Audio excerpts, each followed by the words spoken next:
இல்ல நம்ம வந்து 2020 இந்த 2024ல நம்ம 8 விழுக்காடு வாக்கு வாங்கின உடனே இது போன்ற செயல்பாடுகள் நடக்கும்னு நம்ம எதிர்பார்த்தோம். நான் அண்ணங்கிட்ட கூட பலமுறை சொல்லியிருக்கேன். ஒரு அரசியல் கட்சி வளருதுன்னாக்கா அதுக்கு ரத்தின கம்பளம் விரிக்கிற அரசியல் கட்சி இங்கே தமிழ்நாட்டில் எதுவுமே கிடையாது. அப்போ இப்போ அதிகாரத்தில் உள்ள திராவிட முன்னேற்ற கழகத்துக்கு எதிராக நிற்க போகிறது நாம் தமிழ் கட்சி தான் அப்படின்னு சொல்லிட்டு சென்ற தேர்தலில் வந்து பிரசாந்த் கிஷோர் அவருக்கு திமுகவுக்கு வேலை செய்யும் போது அவர் கடைசியாக சொல்லிட்டு போனது உங்களுக்கு எதிரியாக நாம் தமிழ் கட்சி தான் வந்து நிற்கும் அப்படின்னு சொன்னார். அப்போ திராவிட முன்னேற்ற கழகத்தினுடைய ஒரே இலக்கு வந்து அதுக்கு எதிரியா வந்து நாளைக்கு நிற்க போற எதிரியா இன்றைக்கும் இருக்கிற நாம் தமிழ் கட்சி வீழ்த்துறது தான் அவங்களுடைய வேலை.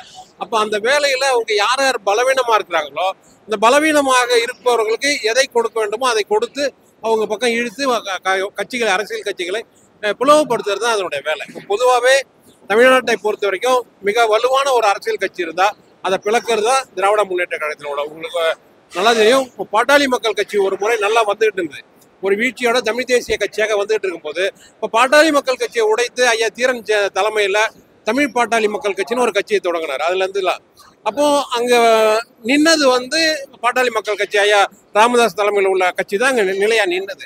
இருந்தாலும் இன்றைக்கு நிலைச்சி இருக்கு. இது போன்ற செயல்களை அவர்கள் தொடர்ந்து செய்வாங்க. அதுக்கு சில துரோக கும்பல்கள் துணை போவாங்க. இது எல்லா இடத்துலயும் இருக்குது. அனப்பட்ட விடுதலை புலிகள் இயக்கத்தையே பிளக்கிறதுக்கு சிங்களவர்கள் செஞ்ச சூழ்ச்சி தான் கருணா வெளியே போனது. இது போன்ற கருணாக்கள் ஒவ்வொரு காலகட்டத்திலும் ஒவ்வொரு கட்சியிலும் இருப்பாங்க.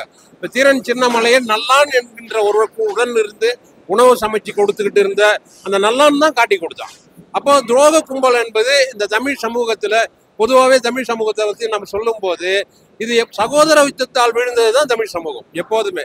அப்போ இன்னைக்கு துரோகிகளா போய் நிக்கிறவங்க நேற்று அண்ணனுக்கு நண்பர்களா இருந்தவங்க, ஒரு கட்டில படுத்து ஒரு தட்டில் சாப்பிட்டு அப்படி உற்ற உறவினர்களா இருந்தவர்கள் தான் இன்னைக்கு துரோகியா போய் நிற்கிறாங்க. இது எதிர்பார்த்த ஒன்று. அப்போ இனிமேல் பட்டு அண்ணன் எடுத்து வைக்கின்ற ஒவ்வொரு அடியும் தெளிவா எடுத்து வைக்கணும்ன்றதுல உறுதியாக யார் நம்புறதுனே தெரியாத அளவுக்கு தான் இன்னைக்கு அரசியல் கட்சி போகுது. அப்போ இனிமேல் எடுத்து வைக்கின்ற ஒவ்வொரு அடியும் அவர் நிதானமா எடுத்து வைப்பாரு அப்படின்றதுல மாற்று கருத்து.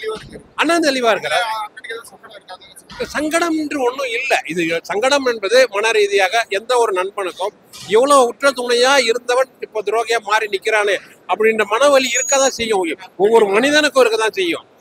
இருந்தாலும் அதையும் வந்து புறந்தள்ளிட்டு நாம் கொண்டிருக்கிற லட்சியம் உயர்வானது. இந்த லட்சியத்தை நம்ம அடைவதற்கு இன்னும் தம்பிகளை ஒற்றுமையாக நின்று வழி நடத்தி 2026 ஆட்சியை பிடிப்பதற்கான அந்த வேலையில அண்ணன் கவனமா இருக்காங்க.